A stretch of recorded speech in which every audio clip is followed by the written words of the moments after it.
Prologue. Coucou les bébés. Alors j'ai décidé d'écrire cette chronique sur un coup de tête, vu que j'en lisais beaucoup et que j'ai une imagination très fertile. Je me suis dit pourquoi ne pas en écrire une. J'espère que l'histoire vous plaira. Bonne lecture, bisous. Disclaimer. Disclaimer. Je sais que les premières parties sont mal écrites, en même temps c'était ma première fois. Il me fallait un temps d'adaptation, une correction est prévue. Présentation. Je m'appelle Kadia. Je suis une Malienne A8 Team 223, Mali puissancé à Malidé. J'ai eu 18 ans il y a peu, enfin majeur.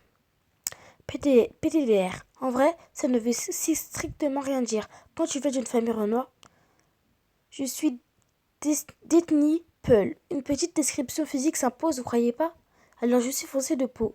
Il y a beaucoup plus foncé que moi d'ailleurs. J'aurais voulu être plus foncé. Mais bon, c'est déjà ça MDR. C'est rare de voir une Peul foncée de peau. On me le dit souvent. Les gens ont tendance à me prendre pour une Sénégalaise au premier abord. J'ai des cheveux naturels, c'est-à-dire crépus, une grosse touffe quoi qui m'arrive aux épaules et qui galère de fou avant d'atteindre cette longueur. Je mesure 1,67 m, je ne suis ni trop grande, ni trop petite. Je suis assez mince. Il m'arrive de grossir, mais pas énormément. D'ailleurs, ma mère me dit souvent que le jour où j'aurai un enfant, je grossirai plus. Je suis assez simple et gentille comme meuf. Mais comme tout le monde, faut pas me chercher. Quand on me cherche, on me trouve. En gros, je vais pas parler 100 ans avec quelqu'un. On se tape direct. Bah ouais, je parle pas chinois moi. J'ai eu un bac L il y a quelques jours avec mention. Bien, je ne blague pas moi. J'irai en fac de droit à la rentrée, Inch'Allah. Si, future avocate. Alors, ma mère s'appelle Aïcha. Tout le monde dit que je lui ressemble. La beauté à l'état pur. C'est la femme la plus belle que j'ai jamais vue. C'est la femme de ma vie, mon tout. Ma vie pour la sienne. Elle est, elle est plus que cool comme maman. C'est genre ma première meilleure amie. On délire bien ensemble et c'est la meilleure maman, je monte.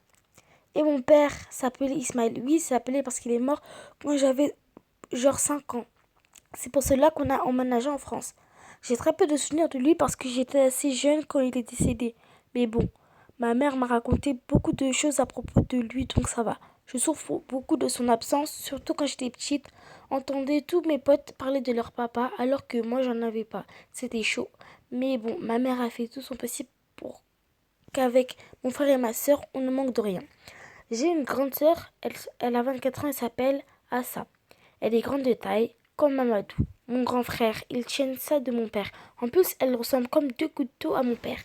C'est une frappe atomique, ma sœur. Avant, on était super proches, mais plus trop maintenant parce qu'elle s'est mariée, ne vit plus avec nous. Au début, je l'ai très mal vécu, mais maintenant ça va. Je me suis adaptée en même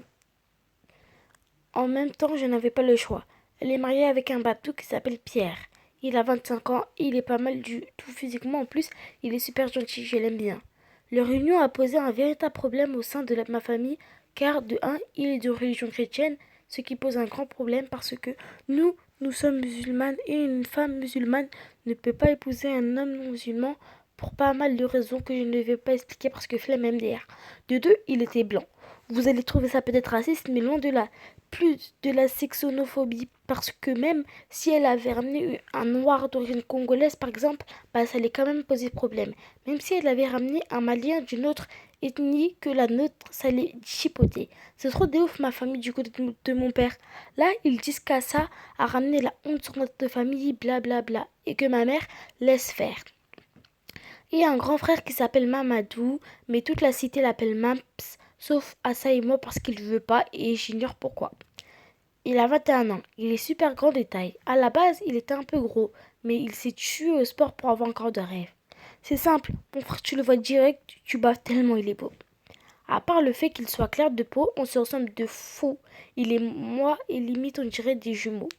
Contrairement à ça, nous on est la photocopie conforme de notre magnifique mère. Mamadou et moi, on est très fusionnels. Je suis tout le temps collée à lui, même si des fois il me recale MDR. Il est trop protecteur avec moi, c'est saoulant. Il est tout le temps sur mon dos, je peux rien faire sans qu'il le sache. Il a des yeux partout le mec. Côté caractère, c'est un vrai nerveux comme ça d'ailleurs. J'ai trois meilleures amies. Fatou, 19 ans, malienne guinéenne. On se connaît depuis grave longtemps. Physiquement, elle n'est ni trop claire, ni trop foncée de peau. Elle est grande de taille et elle a les cheveux défrisés. Elle fait tout le temps des bêtes de tissage. Leïla, 18 ans, marocaine, algérienne. On se connaît depuis la maternelle, frère. On s'est jamais lâché physiquement. Elle est mate de peau, grandes yeux noisettes, cheveux bouclés. En fait, quand tu la vois, tu te dis direct que c'est une tismée, mais non, c'est une rebelle 100%. Et Bintou, 19 ans, sénégalaise, on se connaît depuis la maternelle. Aussi, au début, c'était Leïla, Bintou et moi. Après, Fatou nous a rejoints au collège physiquement. Elle est faussée de peau un peu près comme moi. Je suis jalouse de sa chevelure MDR. Ses cheveux lui arrivent jusqu'au bas du dos, wesh. La seule truc que j'aime pas à propos de ses cheveux, c'est qu'ils sont défrisés. Et j'ai rien contre les personnes qui se défrisent les cheveux, c'est juste que j'aime pas. Revenons à Binta. La meuf, c'est une bombe atomique. J'ai rarement vu une meuf aussi belle dans ma vie, voilà. Je suis en couple depuis peu. Si Mamadou la prend, je suis morte. Il s'appelle Mohamed, il a 20 ans. C'est un Tunisien algérien. On va pas se mentir, il est beau. Pour le moment, ça se passe pas mal du tout. Sauf que monsieur veut trop faire le thug à deux fronts. On habite dans une cité du 9-3 à Aulnay-sous-Bois. Suite bientôt. N'hésitez pas à voter, donner votre avis et à voter.